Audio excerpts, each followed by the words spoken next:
আমরা এখন যে সময়ের মধ্যে অবস্থান করছি বা যে যুগের মধ্যে আছি সেটি হলো কলিযুগ।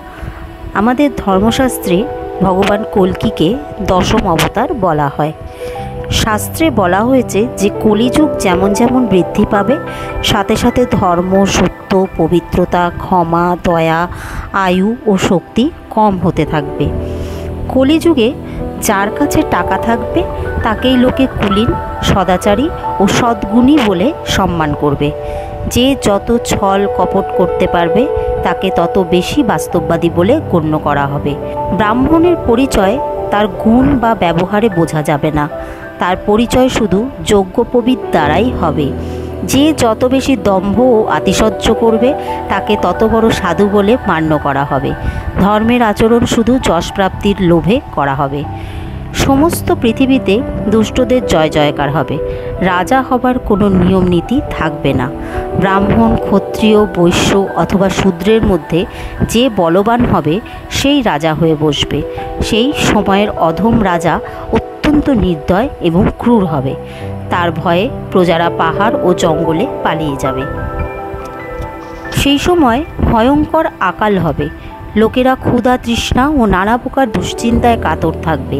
তারা পাতা খেয়ে জীবন ধারণ করবে। চুরি, জোচ্চুরি, হিংসা ইত্যাদি নানা প্রকার কুকর্মের দ্বারা মানুষ জীবিকা নির্বাহ করবে। কলিযুগের দোষে জীবের শরীর আকৃতিতে ছোট ছোট হবে। 4 বর্ণের মানুষ শূদ্রের সমান হয়ে যাবে। গাভীরা সব বাছুরের মতো ছোট ছোট হবে এবং দুধও পরিমাণে কম দেবে। বানপ্রস্থী ও সন্ন্যাসীরা গৃহস্থদের মতো বাস করবে। মানুষেরা সব ধর্মশাস্ত্র নিয়ে হাসি ঠাট্টা তামাশা করবে। বেদ পুরাণের নিন্দা করবে। পূজা পাঠকে শুধুমাত্র আড়ম্বর মনে করবে। ধর্মে পাষণ্ডদের প্রাধান্য হবে। এইভাবে কলিযুগের অন্তিম সময় পৃথিবীতে হিংসা ও দলবাজি বেড়ে যাবে। তখন এই রকম অবস্থার মধ্যে ধর্মকে রক্ষা করার জন্য ভগবান স্বয়ং তার দশম অবতার গ্রহণ করবেন। শাস্ত্রে বলা আছে, কলিযুগের অন্তিম লগ্নে সম্ভল গ্রামে বিষ্ণুযশ নামে এক বিশিষ্ট ব্রাহ্মণ জন্মাবেন।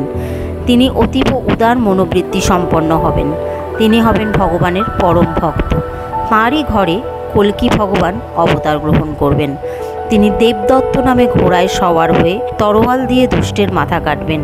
তিনি পৃথিবীতে বিলুপ্ত ধর্মের পুনঃপ্রতিষ্ঠা করবেন। ভগবান যখন কল্কি রূপে অবতার গ্রহণ করবেন সেই সময় সত্যযুগ আরম্ভ হবে।